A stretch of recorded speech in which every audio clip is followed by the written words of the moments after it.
Popenya Zeo bakal dibawakan. Oh, ini hero yang benar-benar nge-enable Lancelot-nya. Karena bayangkan Povius yang biasanya bisa dipick sama Bigetron untuk bisa menghentikan bagaimana dominasi dari Lancelot.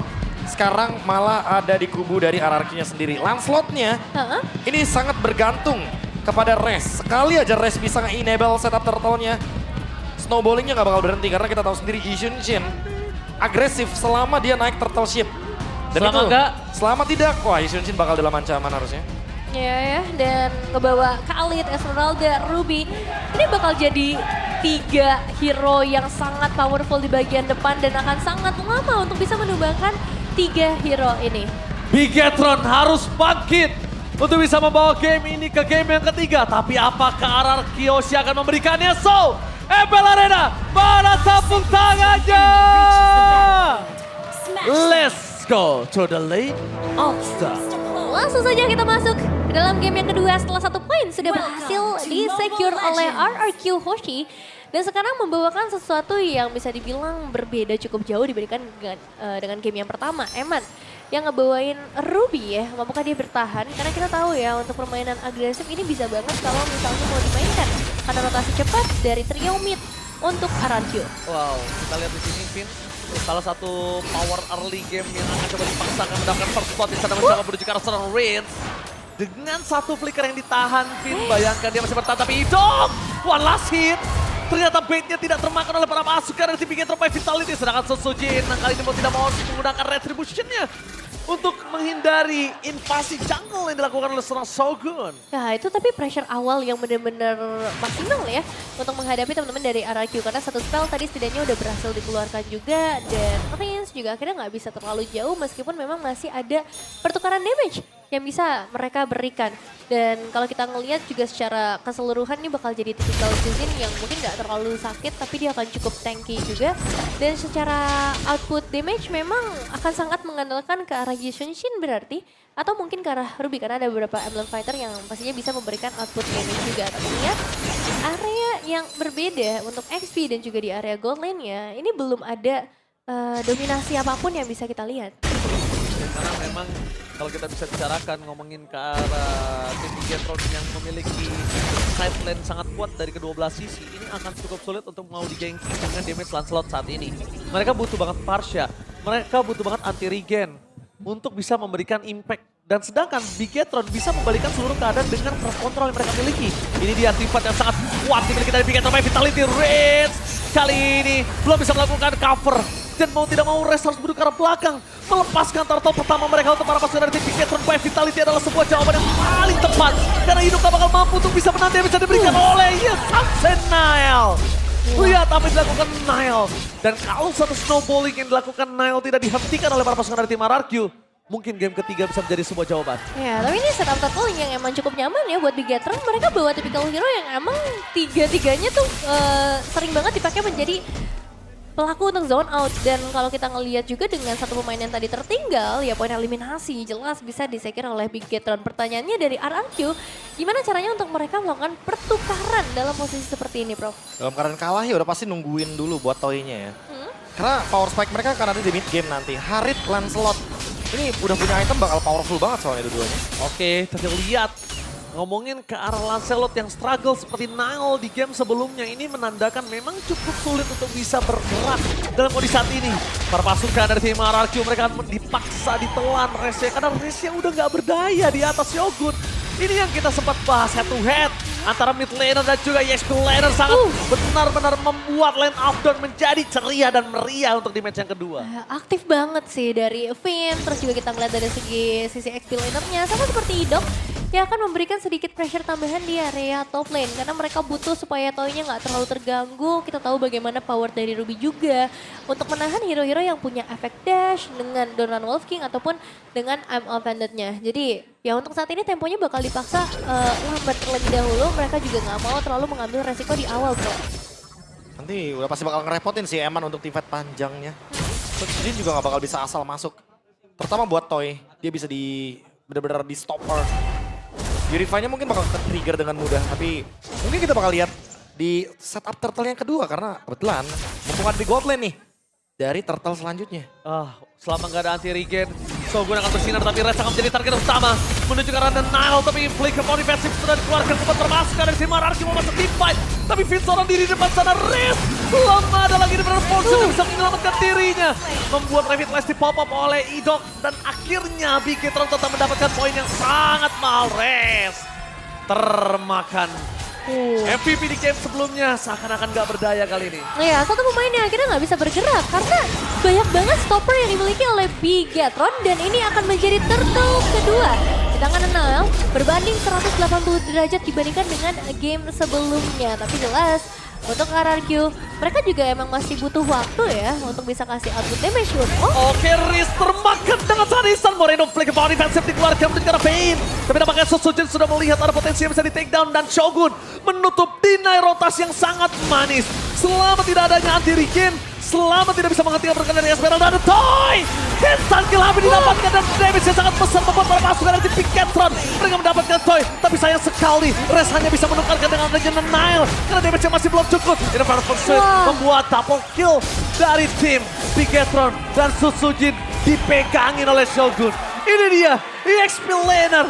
Bigetron mendapatkan keuntungan di mid lane itu berkat Shogun yang megang Karasal Susujin dan Pain. Membuat Riz ter-take down. Burung Riz benar-benar tidak bisa bermain, cukup liar kali ini di lane of down. Ini bakal jadi berbahaya. Pembatasan pergerakan ke arah para pemain dari RRQ dan bahkan satu alter turret di bagian bottom lane. Ini akan langsung diamankan juga oleh Bigetron. Ngebuat mereka pegang keunggulan bahkan sampai ke angka 3.000 gold lebih unggul, Prof. Ya jujur ini gara-gara turtle yang bahkan bisa jadi perfect turtle loh gara-gara zoning outnya dari Shogun. Shogun bener-bener pegangin banget Setsujinnya, dealing damage-nya gak maksimal. Dan bahkan Toy-nya itu ditutup farming-nya. Ada Fun. Oke, ini ada MPLIDX streamer, tentunya ada Fun. Ya, ada Fun. Fokus banget nih ya. Lagi fokus. Iya, lagi fokus, lagi melihat permainan ya kan. Dan sedangkan kalau kita lihat dari RRQ, bener-bener Shogun ini kayak selama ada Shogun, RRQ nggak bisa gerak. That's it, David. Iya, setuju sih. Karena dia bisa menyerap siapapun, output damage-nya juga lumayan berasa. Bahkan terutama untuk menuju ke arah Rez ya. Ini yang nge-shutdown Rez jadi satu jawaban sepertinya di dalam game yang kedua setelah belajar dengan apa yang terjadi di game yang pertama. Dan sekarang dengan kehadiran turtle yang ketiga, apakah ini akan menjadi perfect turtle? Ngelihat power zone out yang masih besar dan RRQ sepertinya juga belum bisa menciptakan momentum-momentumnya. Masih jarang banget aku ngelihat adanya Glorious Tackle untuk ngebuka team fight besar. Masih susah juga sih buat dapetin team fight yang manis karena gak ada hero yang momen banget buat RRQ. Gak ada yang bisa ngebalikin momen ini. Gak ada. Karena iya balik lagi, dari awal kan kita udah bilang Khalidnya bakal agresif banget. Dia pengen menguasai area sungai. Bareng sama Zuxin, wah double agresif. Lihat Idok dari tadi yang jadi korban. Dan sekarang bahkan karena udah ada Glowing One, Idoknya bakal susah banget buat dapetin regenerasi HP yang seimbang dengan Finn. Waduh, memang mau tidak mau ya. Memang harus ngambil Shogunnya dulu sih itu. Iya ya. Mau nggak mau. Tapi lihat Reggie Cheston telah dikeluarkan menuju ke arah Toy. Tidak mau terlalu terburu-buru dengan ada zaman. Force membuat para pasukan dari tim RRQ. Mereka sampai ditemenin ngejungle-nya, lihat. Sedangkan Nile bebas seorang diri. Bebas mau kemana aja, suka-suka Nile. Iya, dia udah bisa traveling ya kemana aja tanpa adanya gangguan sama sekali, nggak ada yang nyariin juga. Karena cukup nyaman buat 4 pemain Bigetron lainnya, mereka masih bisa pegangin untuk lane atas ataupun di bagian mid lane yang belum tersentuh sama sekali juga. Dan di sini dari Idok, dia jadi punya banyak banget job desk. Mau buka inisiasi agak susah, karena dia juga harus nampung damage-nya. Apakah cukup damage-nya menuju ke arah Eman dengan sangat force dikeluarkan dengan Penera Stack dan Flicker bakal dikeluarkan. Eman still survive. Lihat di belakang sana, Finn termakan oleh permasukan dari tim RRQ. Riz menjadi pertukaran mereka yang sangat mahal. Tapi Toy gak ada jalan untuk pulang selain mundur ke arah belakang karena Shogun terlalu kuat. Nile is coming. Memporak-porandakan para pasukan dari tim RRQ dan bahkan Eman. Kali ini masih bertahan. Moreno tidak bisa ditumpahkan. Susujin masih bertahan dengan pancarnya. Tapi di sana tidak ada jalan lagi. Selain pulang hanya dengan nyawa. 4 pemain yang berhasil di take down. Memang diawali dengan hilangnya 1 pemain dari Bigetron. Tapi setelahnya team fight jangka panjang, tarik ulur. Dan HP bar yang begitu tebal menjadi masalah sepertinya. Tapi lihat di area mid lane pun. Shogun bakal coba dipasang, dikas begitu aja oleh seorang Finn. Sangat pos telah dikeluarkan. Udah lumayan sakit. Tapi kalau melihat adanya Eman di tengah jalan, kayaknya mereka harus mengurungkan niat untuk maju lebih dalam lagi. Itu dia, Nile is coming. Ketika Nile datang, siapapun akan diporak-porandakan. Betapa keuntungan dari tim Bigetron dipegang dan tidak ada nafas untuk RRQ saat ini. Oke, quote on quote dari Koet ya tadi ya. Jangan sampai dengan keunggulan sejauh ini Bigetron melakukan kesalahan. Mereka harus tetap fokus, tetap objektif. Dan Shogun yang sekarang nge-screening masih belum bisa ditumbangkan karena emang masih butuh damage lebih banyak lagi. 2 game. EXP laner dua-duanya bersinar dan Shogun membuat RRQ gak bisa farming sama sekali. Berkat Shogun ini lihat 7.000 gold didapatkan Bigetron by Vitality, Nevin. Iya ya, jauh banget sih untuk game gold yang udah mereka pegang. Satu buah Dominance Ice memang sekarang udah ada di tangan dari Idok. Tapi Glorious Pathway, target mereka karena Moreno yang sangat mudah untuk bisa menghindari tapi membalikan kembali keadaan Res. Menjadi target utama mereka, melepaskan Res adalah sebuah jawaban yang sangat baik. Karena satu-satunya yang bisa ditinggalkan adalah Res. Kalau Resnya tadi nggak berbalik badan mungkin poin kill lebih dari 1 akan didapatkan. Ya ini puter balik sih dari RRQ ya. Mereka udah nggak bisa keluar untuk membuka inisiasi. Bermain dengan lebih defensif lagi dengan satu inner turret yang berhasil ditumbangkan. Dan Lord yang juga masih dalam perjalanan di bagian bottom lane. Akankah ada inisiasi lanjutan lagi? Karena ada Emo Vendant loh inget yang bisa dibuka. Kalau misalnya ada yang sedikit offset di bagian depan. Kalau kata Eman, kalau tadi lo ngeluarin gue dari zona nyaman gantian. Gue tarik lo keluar dari base. Lihat kali ini Eman standby di depan sana, damage dari turret akan coba membantu Eman dapat apa-apa pasukan dari tim RRQ. Mereka kehilangan Sucin. Shutdown memang terjadi tapi rest everybody bakal coba dibalikin kembali. Keadaan di depan Shogun tidak terhentikan. Sama sekali Shogun tidak terhentikan. Damage yang tidak cukup untuk membuat Shogun bisa ditumbangkan. Dan bebas bahkan untuk Nile memberikan free hitnya. Ya dan masih ingin mencoba ya untuk dapetin satu buah base turret di area top lane maupun di area mid lane. Belum menghentikan upaya dan semangat dari Bigetron. Dapat bos, keluarkan Moreno menjadi target. Moreno hilang, damage terlalu fast. Shogun bukan menjadi target utama, mereka membiarkan Shogun seorang diri. Glorious Pathway menutup jalan untuk Shogun. Tapi Finn dan juga Nile menunjukkan batang hidungnya memberikan space untuk Shogun bisa balik lagi. Waduh, Prof tanda-tanda kah? Targetingnya beda ya tadi ya. Kayak Shogunnya mencoba untuk screening ke belakang, tapi ternyata Moreno mainnya dari samping dan Moreno jadi kepick ketika ada Toy dengan Zaman Force-nya. Ini menjadi sinyal nih. Bigetron memang tadi sudah unggul 9.000, tapi gara-gara Moreno tertumbangkan di depan sana, jadi ya mau nggak mau ini sekarang goldnya akan swing sedikit 2.000. Dan mereka harus hati-hati. Masuk ke high ground memang harus ada kalkulasinya.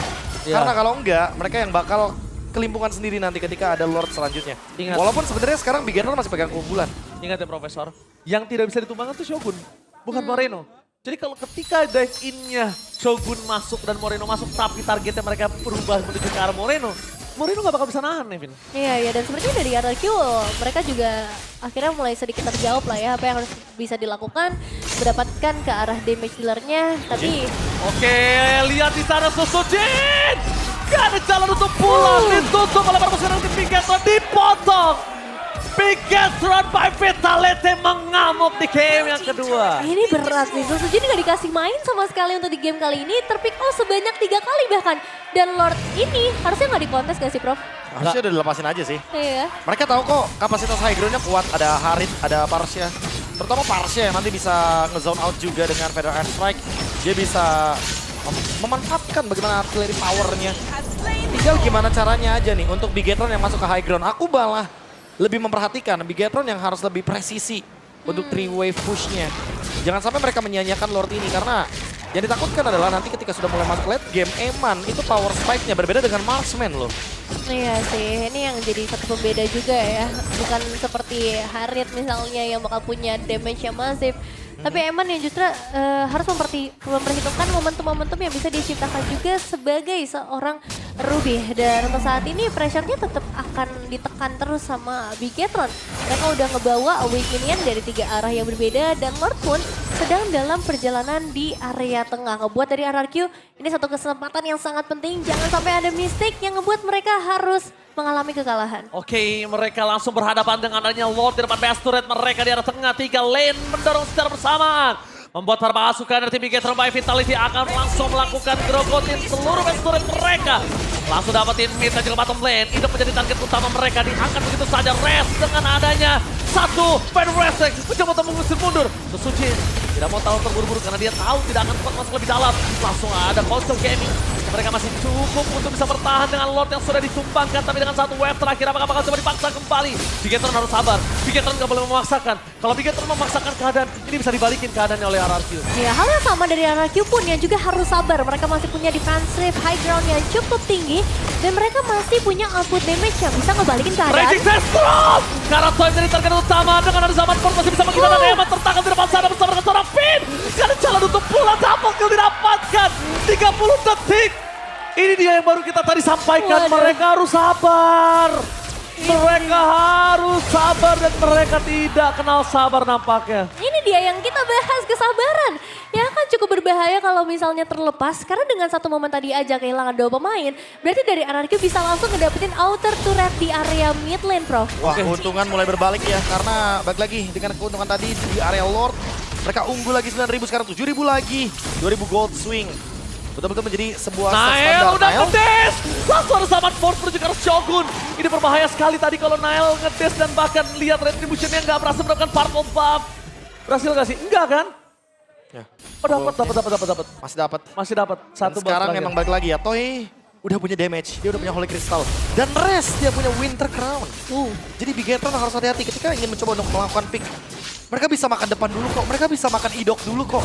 Nggak harus langsung engage ke belakang. Iya. Kecuali kalau emang mereka mau tutup ultimate-nya Rins. Menurutku di sini Bigetron betul-betul harus presisi. Tidak boleh terlalu terburu-buru, tapi nggak boleh terlalu lama juga. Shogun masuk terlalu dalam, gak boleh terlalu dalam. Ingat Shogun, dia gak sekuat sebelumnya. Udah mulai turun powernya Profesor. Ya, tapi kalau misalkan nanti ada item seperti Immortality atau Winter, dia sebenarnya masih bisa dive seperti tadi. Iya. Cuma harus diingatkan sekali lagi, RRQ masih kurang juga nih dari segi item life bane-nya. Cuma ada di Rest dengan Dominance Ice dan juga dari Rins Glowing One.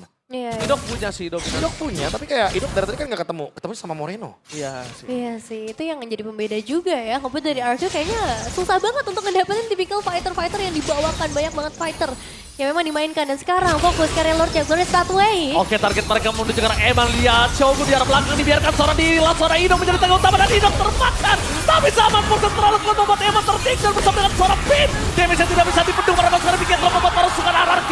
Mereka membalikkan keadaan dengan 3 power hilang. Shogun memang menangkap Prince. Nile is comeback. Tapi jangan lupakan, masih ada Toy bersama dengan Suzuki di depan sana. Mencoba untuk bertahan, membalikkan kembali keadaan. Dan bahkan Nile dengan Zaman Force yang mencoba dihindari one by one situation. Nile berhasil memenangkan one by one situation dan Toy gak bisa menyelamatkan base mereka. Bigetron memaksa RRQ ke game yang ketiga. Game ketiga yang akan kita saksikan dengan gameplay pembalasan dendam.